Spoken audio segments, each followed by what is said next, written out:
can't come right back though, because you got to take it back to the spine every time. Why?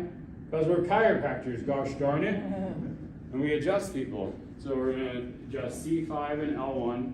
I'm going to do L1 two ways. It's probably cool. You might like this one. There's a long lever anterior L1. If you need it, we'll do it, where you can release that L1, and then your C5 is going to, we'll see which way it needs to go.